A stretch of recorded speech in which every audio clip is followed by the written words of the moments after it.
Give a brief overview of what will go on.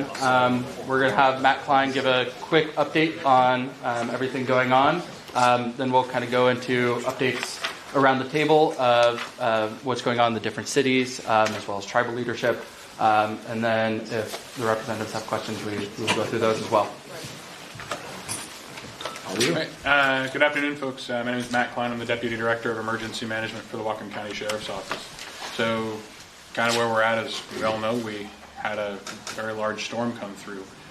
We started tracking the storm last weekend, just kind of starting to examine the impacts and monitoring that through the weekend and sending updates out to the mayors of what we were expecting, which at the time wasn't much, which, as we all found out, forecasts change. So as we came into the beginning part of this week and the storm started looking more and more severe, jurisdictions were getting together regularly and kind of looking at how we did preparations for if we had another event like the 2021 floods. A significant amount of work has been done by a lot of different organizations to make sure that we were in a better footing coming into this event from the last time. From investing in our search and rescue resources to really examining the river and seeing how those impacts would happen as we come into this type of event. So as we moved into Tuesday and into Wednesday, and then as the river started cresting, we pre-staged resources out here in Everson to support search and rescue operations, working with our partners at Fire District 1 and the cities to make sure that if we needed to rescue folks, that we could perform that. We really hope that everybody would accept and understand the evacuation notifications that we push out and why it's so important to when you've been given an evacuation notice that you follow that so that we don't have to put more folks in harm's way. But just really appreciated the coordination that we had between all the jurisdictions heading into this event. And waters crested, sorry, I'm trying to remember actually what day. What day is it? Saturday? Okay. It's been a long week, folks. So as we moved through the river, gauges cresting at Saxon Bridge and the impacts down in the Acme area and into Cedarville and what we were seeing into Everson and into Sumas, and being able to transition resources as we were able to complete rescue operations in Everson and then move those resources to stage for the impacts that were projected in Ferndale. And now as we come into yesterday, today, and for the next foreseeable future, we're moving into recovery and what that looks like as we transition operations from life safety and rescue into how we as a community come back from this event with debris management and how we process getting people back into their homes and what we do to the best of our ability, lean on our state and federal partners to help our communities recover with disaster declarations, because we will need them. And I think that's kind of where we're at right now from my perspective. Well, I'm Sheriff Donnell Tanksley, Sheriff of Whatcom County. First and foremost, our mission here is to support the affected residents of Whatcom County. That's our mission. And I'll tell you, this morning up in Sumas, I saw some faces that made me sad. And people that were tired. Tired not just for today, not yesterday, day before, but tired of having this happen to them over and over and over again to some degree. And I'm asking myself, what can we do? I will tell you that when we have an event like this, there is an immediate need for funding, because we have these events and we know immediately that there are things that we need to do, but the honest truth is no one has any money. But we have to get these things done. So how do we get these things done immediately? Because let me tell you, the families I saw today, they can't wait. The families I saw today and I was inside of a house helping people, pull up their flooring, taking cabinets out. Those folks can't wait 4 months, 5 months, 6 months. They need help today. And I think it's our responsibility to try to help them as much as possible. One other thing I really want to point out is that there is a need for sufficient infrastructure for first responders. Over the last few days, we have positioned and worked well with all the first responders here in Whatcom County have worked well. But we had to position equipment 2 or 3 days in advance in anticipation of the flooding in order to get the equipment there. So we have fire stations that are flooding. We've been through this before. We need help. I don't think the state could help us. I think this is national government help that we need to make sure that, especially in Whatcom County, in these areas, that our first responders, our fire stations, our search and rescue, because we know it might happen again. 4 years ago, we said that this was a 100-year event. Here we are 4 years later. We need this funding. Our tribal partners. I mean, I was talking to the chair just a few minutes ago. Water's still there. So the first responders, we need sufficient buildings, and we need help to build those because we don't have the money. So thank you. I appreciate everyone being here, and if there's any questions you have afterwards, I can answer those. I'm Greg Hansen. I'm the mayor of the city of Ferndale. So we're downstream, and what happens up here ends up in Ferndale about 24 hours later. We were fortunate that the river crested at slightly below where the predictions were, and we didn't have nearly the impacts that we were anticipating. I will say, though, that we learned a lot in 2021, put a lot of that into practice for 2020, 2025. Incredibly proud of the city staff, of Whatcom County Emergency Management, all the volunteers in my community. And I'm here to support Northeast Whatcom County and these communities up here who are seeing, for some, the third time in 5 years. And knowing that living on a river means we're going to deal with floods, but the hope is that we can do a better job of both managing the river, but also managing the flood response and the aftermath. We had 2 houses in Ferndale that were on the list waiting for the funding, FEMA funding, to do the elevation of their homes, and they got flooded out again. So, but that's pales in comparison to what the communities up here are dealing with. So, we feel fortunate and know that we'll be here sometime in the future talking about the same things. I'm Scott Courthouse, Mayor, City of Linden. My heart really goes out to the communities in Everson, Nooksack, Sumas, and Lummi, where the bulk of the flooding occurred again this time. And Linden was spared, a little bit different flood pattern than before. So we had no major flooding in Linden. Typically, we will get flooding from the north, from Canada, in situations like this, and it was not enough water to cause that issue this time. Linden did set up the shelters, though, for the people from Everson, Nooksack, and Sumas, the Linden people. I praise the planning that went in, because this time at least we had more than an hour's notice. We had like 10 hours notice that we needed to set them up. The people of Linden responded wonderfully. We had some great shelters going by that evening, and they were significantly used. So if we can help out, Linden's here to help at this point. If we can, we're in high ground, so we're in good shape. John, you're the guy in trouble. Lucky you. John Perry, Mayor, City of Everson. I think everybody knows that we got a lot of water. It was in some areas more than in 21, in some areas less than 21. Overall, I think more damage to our business sector, less damage to our residential areas, which is both good and bad. I think there's a lot of things that we could talk about here, but ultimately it boils down to how do we provide better protection to these three communities. Since 1990, we have studied and we have talked, we have ideas, but we have not done anything that fixes or helps provide any flood relief to Everson, Nooksack, or Sumas. In fact, our risk level is worse now because the river has filled in.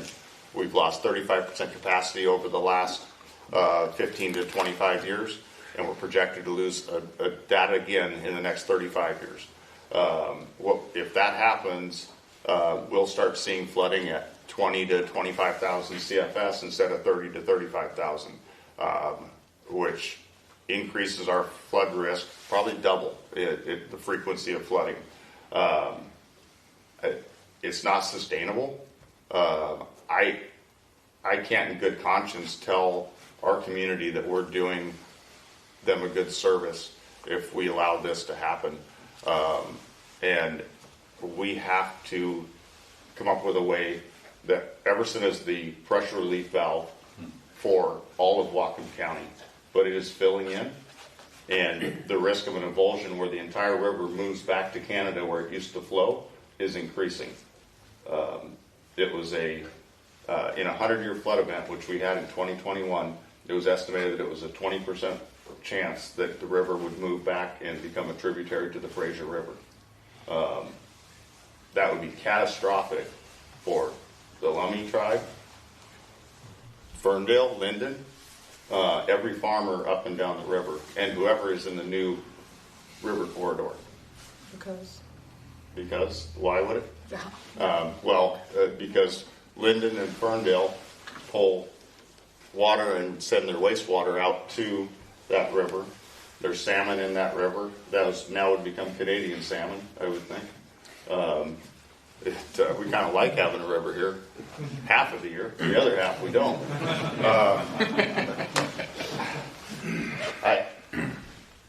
There are things that we can do.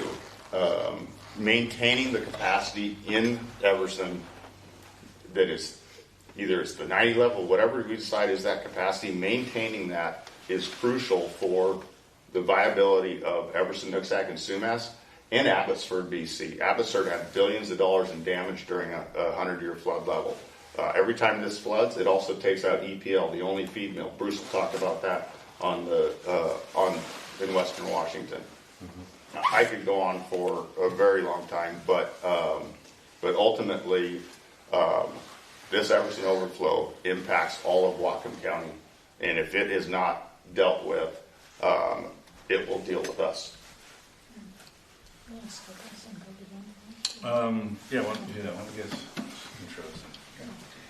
Kevin Hester, Mayor, City of Nooksack, and similar to John, we got hit pretty much on par with the 2021 floods over there.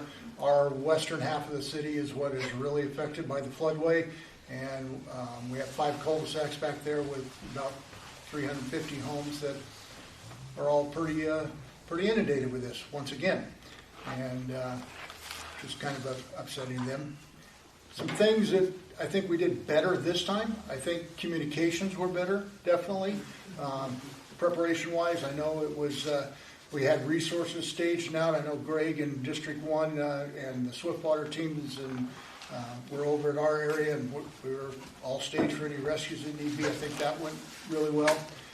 But getting back to what John was saying there, that's our major concern. And I know Bruce, John, and I are pretty hot on this. Is first off the managing that river. I mean we've got to do something with it.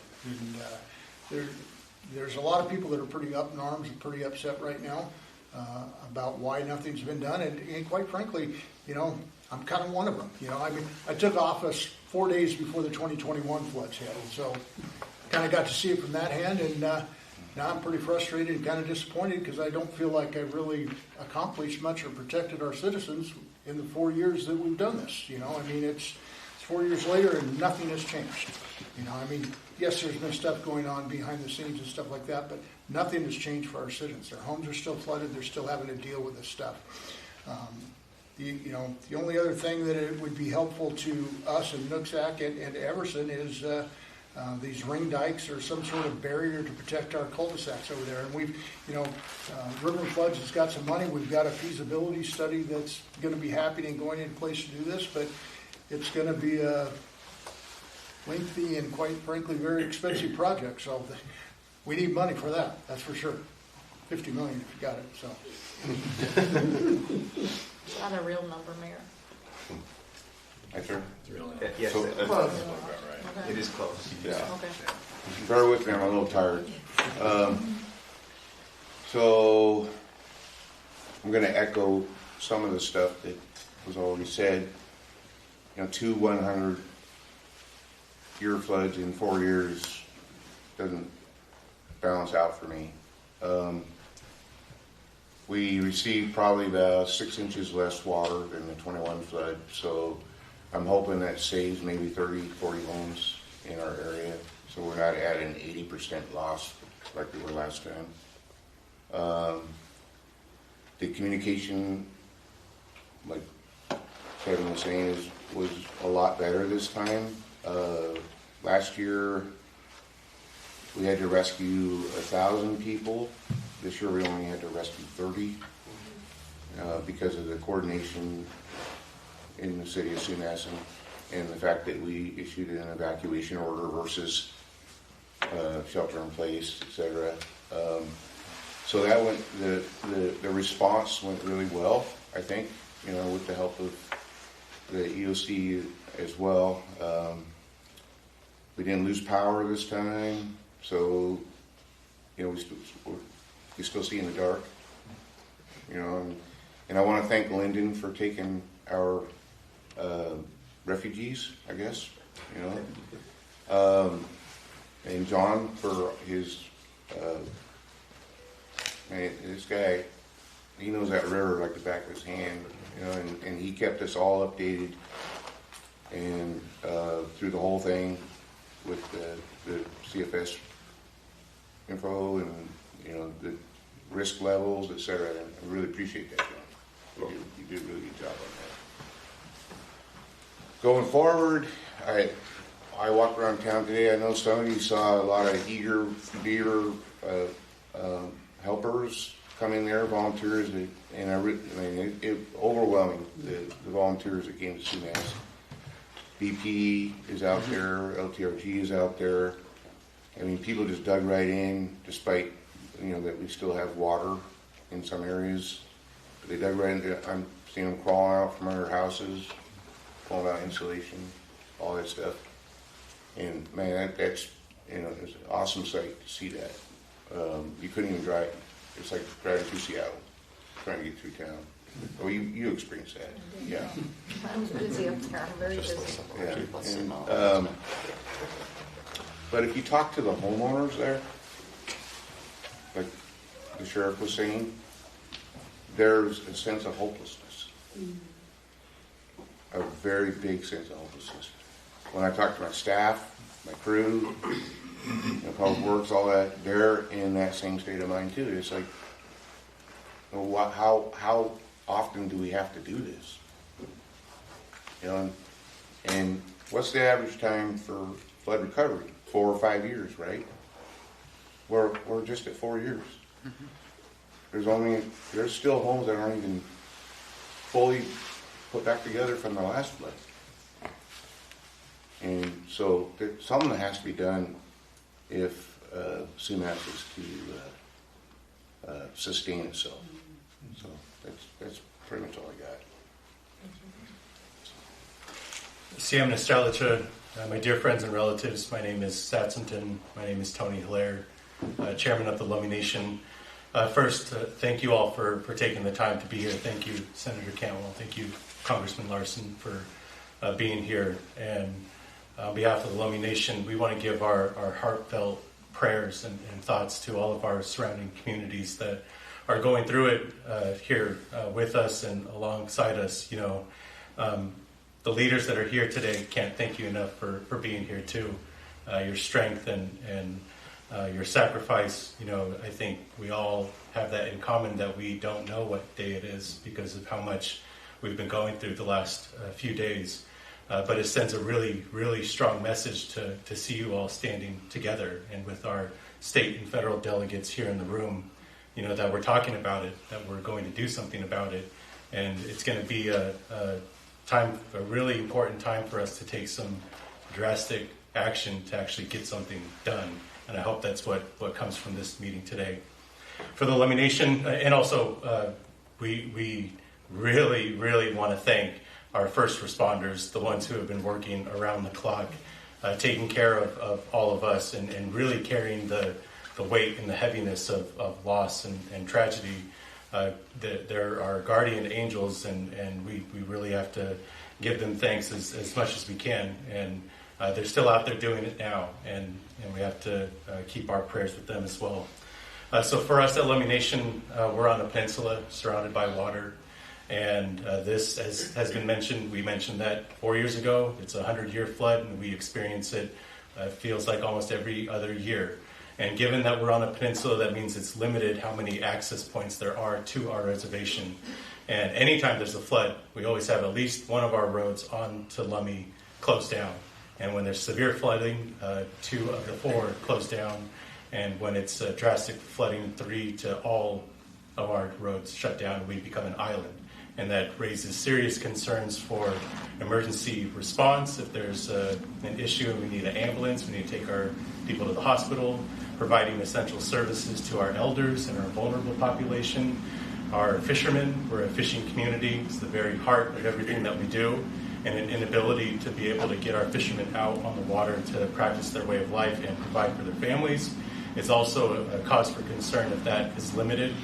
And so a little bit of history, the river, the Nooksack River, at least within the boundaries of our reservation, used to go westward out to the open ocean, and at some point in our history is diverted to go to Bellingham Bay. And there's a lot that we can unfold there, but I'll leave it at that. But given that it was a man-made diversion of a river, caused the need for repairs and levees and ways for us to ensure that there's no overflow of the river that would impact our communities that are there.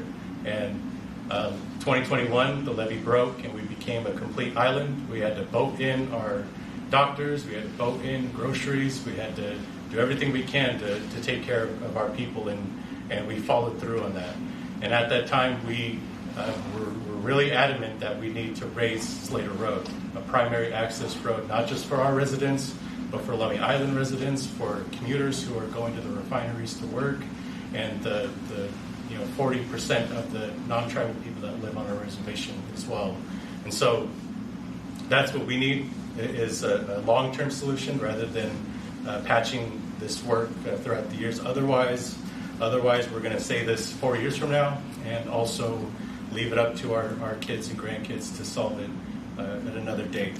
With that, there's a lot that we need to do, but I think first and foremost, we do need to stand together, and I think this is really important time for us to show how we can work together and also provide assistance to one another. Thank you.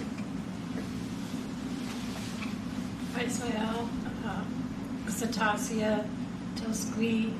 My name is Victoria Joe, from Nooksack Council member. We have opened our shelter during the flood. It is still open today. We're expecting possibly 15 people to come from the shelters in Linden. So thank you for your service there. I want to follow with Sheriff Dingsley. We do need more first responders, especially in the counties.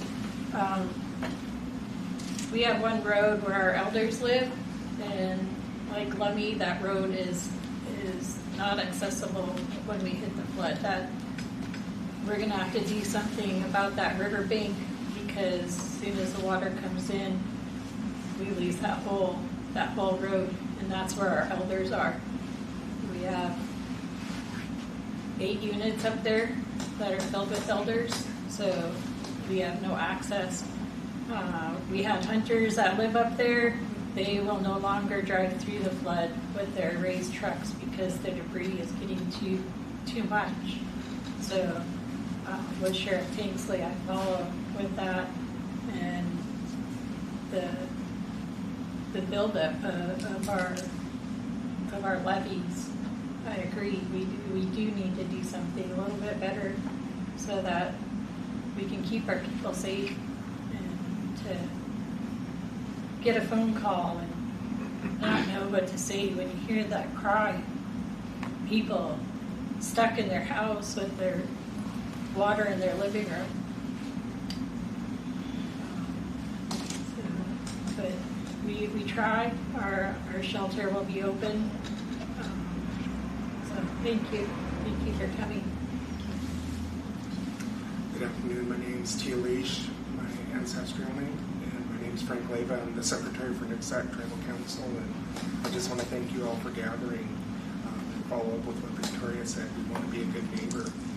We have 4 housing sites, and the one that she's talking about gets blocked in. The Ritzax housing site becomes a river with runoff from the mountain, and we had staff and volunteers sandbagging. And the 21 flood, we had runoff that actually shifted the foundation of a house. And we haven't recovered from the 21 flood. We have tribal members in Sumas, Everson, all the way down that have been affected. And we want to thank our first responders. Thank you.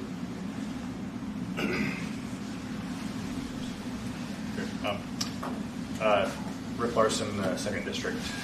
Thanks for the invitation to come up here. It's good to see the leaders of the region up here as well. I want to thank, first off, the first responders as well for your work. And I was with a different group of first responders this early afternoon. I landed at SeaTac and went immediately to the Region 10 FEMA Emergency Operations Center.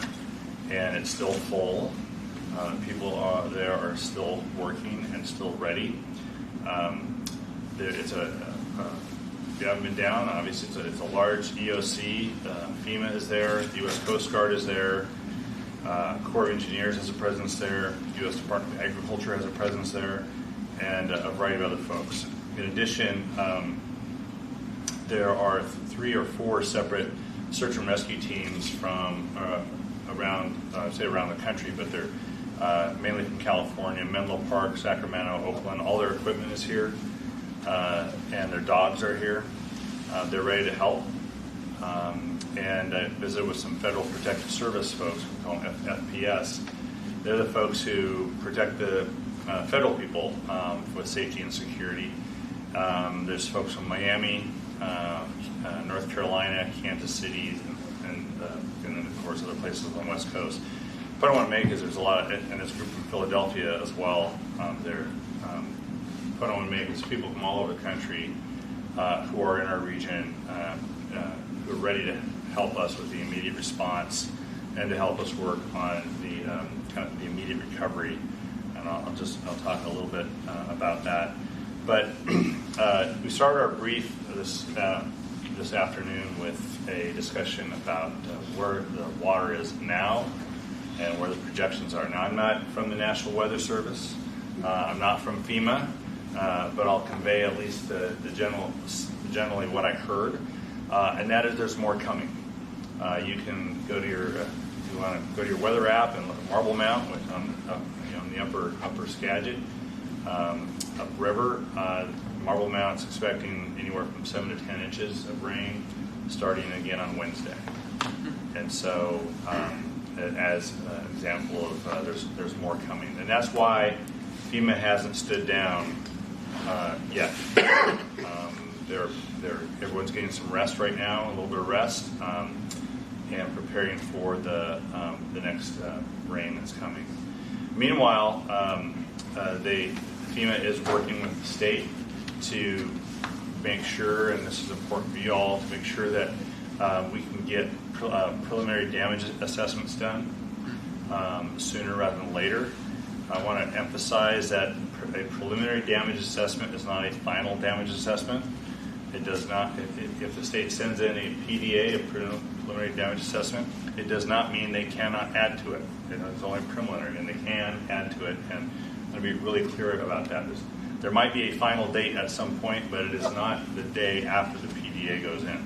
And so for your folks that you represent here locally, I hope they understand that it's not over when it's over, right? When you're doing this, and that was directly from FEMA, and they made that point to the governor and his team as well at Emergency Management. The state will be developing that preliminary damage assessment, and I just really want to encourage you all as leaders to be sure you're communicating that to your folks. A couple of things locally that I asked about, because I knew there was some debris in a culvert in Sumas, so I asked the Corps of Engineers about that, about clearing it. So, no, I'm not the mayor of Sumas, but I feel like I'm the deputy mayor of Sumas.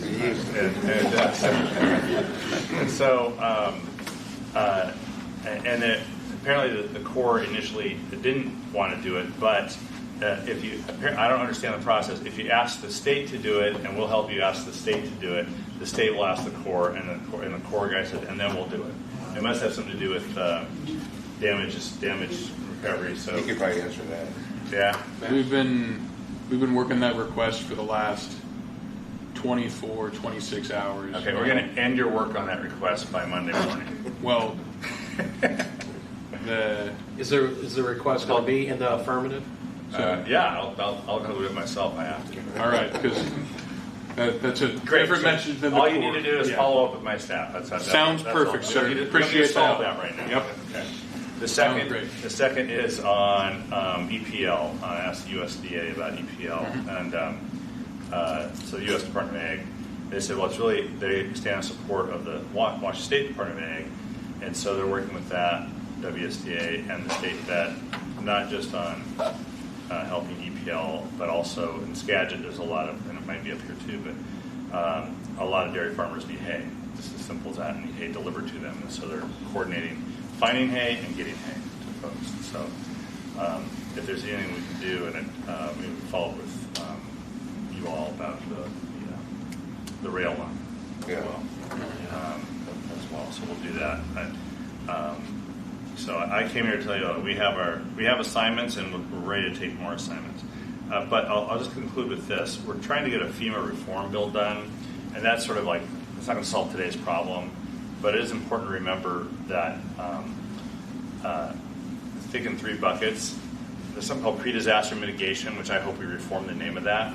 All that means is helping communities build infrastructure so that the impacts of disasters are worse than they otherwise would have been if we didn't build that infrastructure. Then there's the immediate response, is what we're in right now. Like the disaster happened, so now we're trying to respond. And then there's the recovery. And that recovery part is a little bit moving towards the damage assessments and the longer term recovery. And those are the three parts that as we move forward with FEMA, we need to keep those pieces in place and not leave state or local governments on their own to do pre-disaster mitigation. That would be the discussion that was launched in 2021 on do we do berms, do we do reduced capacity in the river, that's pre-disaster mitigation stuff. And also on longer-term recovery. That's in our most recent examples would be money to lift houses and money to buy houses, simply put, as examples of ideas for longer-term recovery. And we need to keep all three of those elements in place. And I'm committed to keeping all three of those elements in place at the federal level and having a strong FEMA.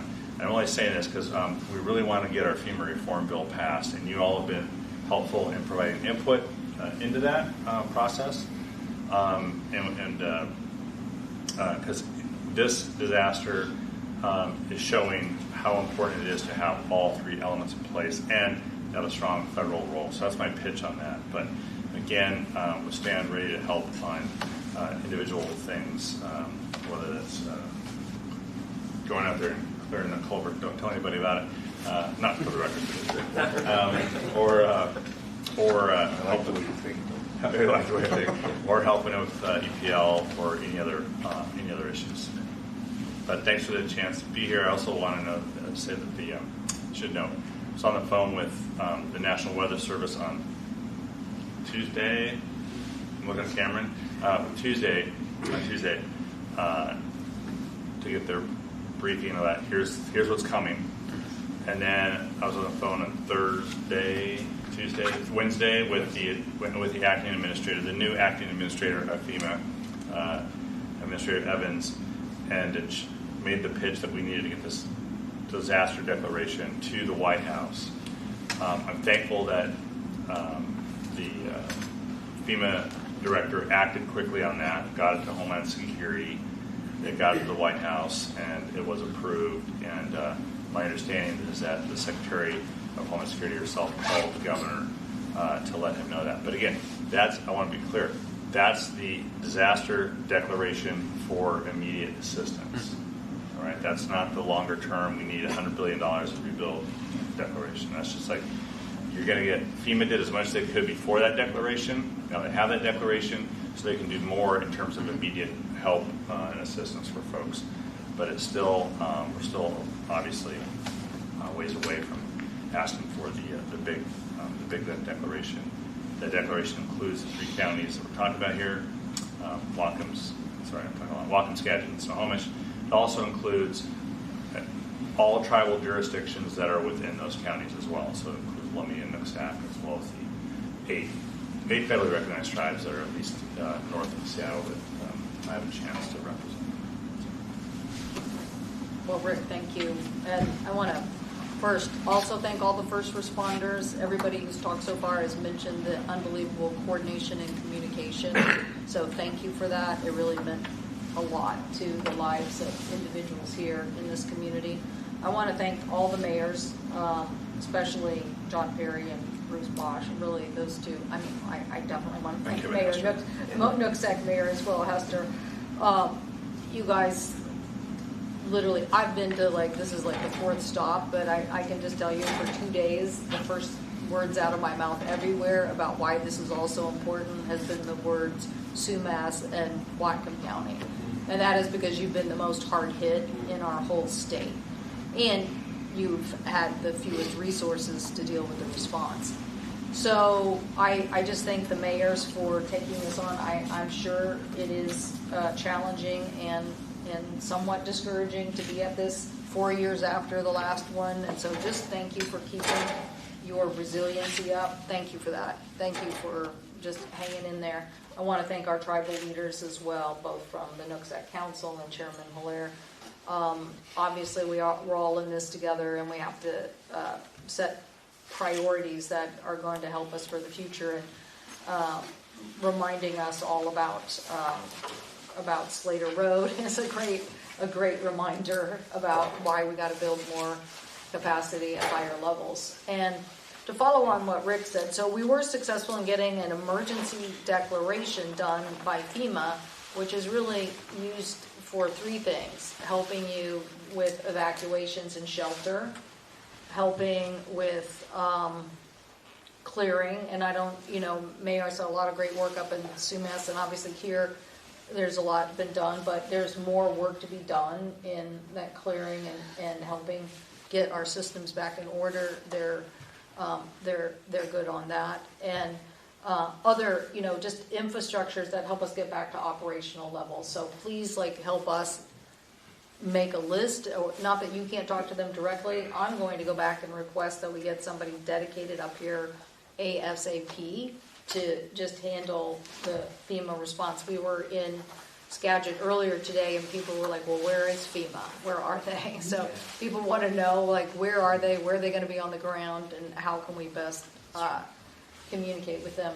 I think Congressman Larson also brought up a really important point, which has been brought up at our other stops throughout yesterday and today, and that is that there is another weather event moving through the region. And as people have said, we don't know, most of our dams are at capacity, so there's not a lot of room left, and so they're spilling more water and pushing more water through the system. And so when you're getting, here, who knows what this will mean, but I am going to, if law enforcement and our first responders don't have a direct NOAA contact, right now they have established a NOAA weather forecast person in 3 locations, but I'm going to recommend that they have somebody up here, or at least, being joined at the hip with you on all of these next events that are starting tomorrow and on Monday, to help give you the most accurate information so that you can use that information in planning. The issue that we all have to we have to use this event to say, like, we can't do this again. We have to use this event to say we can't go through this again. In looking at the successes that we've been able to manage in other places, in Tukwila yesterday, in Monroe and Skagit today, you're talking about years of work where people were able to put levees in to divert the waters and have the support to do that. Or the management in King County's case of the Howard Hanson Dam in conjunction with the levees and the dike system. So we gotta use this event to get FEMA's attention and the Army Corps of Engineers. We're not going through this again. We're not going through this again. So we in Northeast Whatcom County may not have all the resources that a big county has. In Skagit's case, there was a wall that was built along the river that basically did a pretty good job of keeping that out of downtown. But that, again, took years and years and years. The King County efforts took years and years and years. But we might not have years and years. We don't have time for a 10-year plan. We need a 2-year plan. We need a 2-year plan to do what we can to fix these issues. And it's not lost on me that this Canadian side of the issue also, we have to figure out their impacts on the river system, and that makes it more complicated, but that shouldn't stop us. I did have a chance to talk to the Canadian ambassador right before I left DC, because she just happened to be at something that we were both attending, and she lives, her family's from here, right up here, so she was going to be here visiting. And I was like, well, you better help us, because this is going to be a problem, and we never fixed it. We got to have their cooperation, to do some improvements on their side of the border, because if we don't, we can't manage this, alone on our side. But the number one thing that I said to the White House was that the biggest issue here is that we have a border crossing and it's closed, and we have economic impacts from these roads being closed, and you can't have these communities exist and be the avenue for which this commerce can take place if we don't help them maintain these issues as it relates to flooding. So I'm happy I'm here today, but I'm sorry I'm here for this occasion. I'm going to work with your congressman who does a good job back in Washington advocating, but we're going to have to get the attention of everybody, and I mean the White House on down.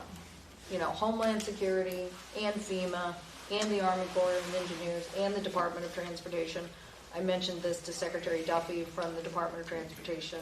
I said we got to get people's attention on the fact that the resources need to be made here, or our larger economies are going to be affected. Not just Northeast Whatcom County or Whatcom County, but like the state and the country's economies are going to be affected. And so we need some help. And it's got to happen now. So I just appreciate everybody, and sorry that we're in this situation again so soon. I can't imagine. I really can't imagine. And I think we got to give people here the faith that we're going to use this event and capture some of those resources. So what Rick was saying about the second phase, and that is why the preliminary damage assessments are important, is the governor will submit to the federal government probably sometime, I would guess, in the next 30 to some days, ask for a federal declaration for assistance. And in that declaration, he then specifies what the costs and issues are that have affected our state, and that'll be the consideration that the administration will make in deciding whether this was a disaster. So we want to do a good job at that, a good job at communicating what those costs are to the region. And I don't think we should shy away from the cost that it cost us the last time, and the delays in getting the border back open, and the challenges to the travel throughputs of the transportation system. And we should really see if there's anything that we can get now from any of these agencies as part of that process to really help us get back to rebuilding. But we do need your help with, I'm going to do everything I can to get a meeting out here with the Army Corps of Engineers. I'll bet you Rick will volunteer to come back and have that meeting. But sometimes that's what it takes. You got to get everybody in a room and get them to start telling you what it is that they think can actually be done. The mayor has suggested this ring system. A ring dike, and maybe that's the proposal, but let's not just have FEMA come out here and the Army Corps be, the Army Corps is down the street in Skagit County right now, they're out there managing these different dams and coordinating with the rest of the emergency response. But let's get people out here now and seeding the damage and communicating about what it is that we need to fix and get on a common same page so that we can assure the people of this region that it's important to our state. We don't want to be here again. We want to be here again, but for better purposes. And we want to be saying that we've been able to make these investments that's going to help this area continue to be a great place to live. So thank you, Mayor, and again, thank you to all the mayors that are here and your hard work in a very difficult situation. We're trying to, we got to get down to Skagit EOC soon, but are there any questions that anyone has? You mentioned that FEMA, the declaration that just went out, that it pertains to just emergency response now. Mm-hmm. What does that process look like, and is there value in those, whatever that process is, for collective or collaborative efforts to respond amongst jurisdictions? Or is it separate from each? It's, no. The declaration applies to 16 counties, including the 3 here in the North Puget Sound, and to any and all of the tribal jurisdictions within it. And so all of those jurisdictions, for lack of a better term, jurisdictions, are now eligible for what we call mass care, and that's sheltering, extra food, things like that, and a variety of other elements. But it's really focused on the immediate response part. But how that's operationalized, I'd have to turn to my staff and have them get back to you on that. Well, I want to take advantage of every darn thing they'll do for this area, so that you guys have time to do other things. So I want to get creative, because you don't have enough resources. So if they will say, fine, we'll set up a shelter, let's let them set up a shelter. If they say, we'll do this road cleaning and getting things back to operation, let's let them do it. Let's figure it out. I do have a question. You stated, and I agree, something should be done in the next 2 years. As a group of leaders, to have it done in the next 2 years, in the next 3 months, we need to have a plan. And I guess, how can you, or what should we do as mayors to get a plan in front of the right people sooner than later? Because we need a plan, and we need probably 6-8 months to figure out the plan we want, and then it's going to take a year to execute it, and then 2 years is up. If we don't start sooner than later, I see ourselves in trouble. So do you have any advice on how we can get the plan going sooner than later? I want the Army Corps of Engineers to come next week, to come here and meet with us and see the damage and see the problem and try to get them to engage here locally so that they will understand what some of the solutions are that people are advocating here. They may have different ideas. I mean, I'm just saying, it's not an easy crew to deal with, just trust me. We were in disagreement on the Howard Hanson Dam. I don't know if you remember this meeting, but all too well. But at one point in time, we had to get the commandant, we had to get everybody in a room in D.C. The governor was there, every member of the delegation was there, and we had to hash it out. And we finally got an agreement. So there are a lot of engineers, and so they don't always agree. But we can't let the disagreement be the thing that sinks us. We got to get to a point where we can get on the same page. And so I have offered, in our state, anytime there's a problem, I will come and we will get the Army Corps to join us because we've got to cut down on the time.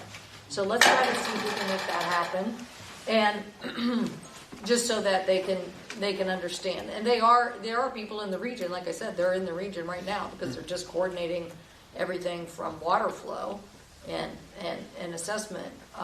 And they're probably going to say, well, we're not coming on Sunday and Monday because we got another rain event coming.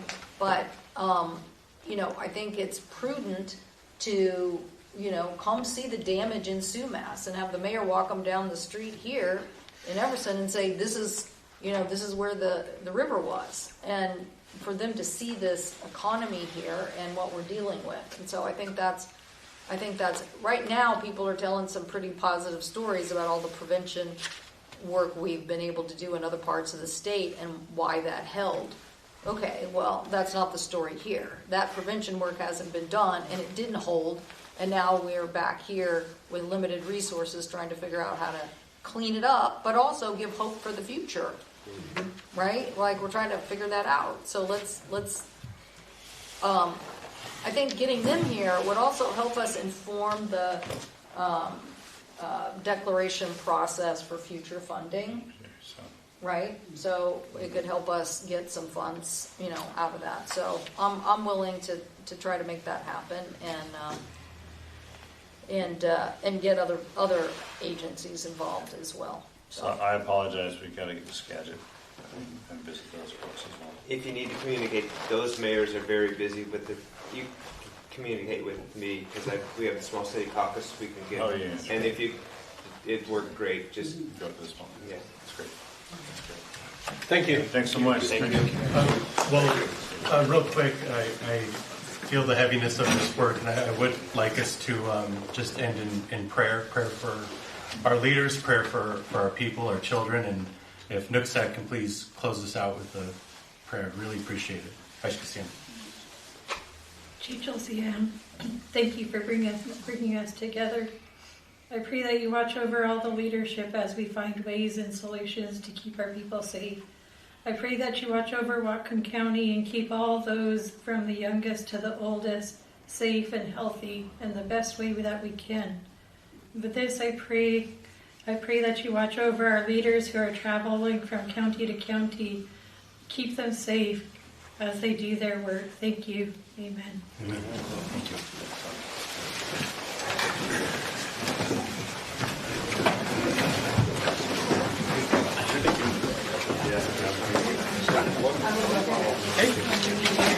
Yeah, sure.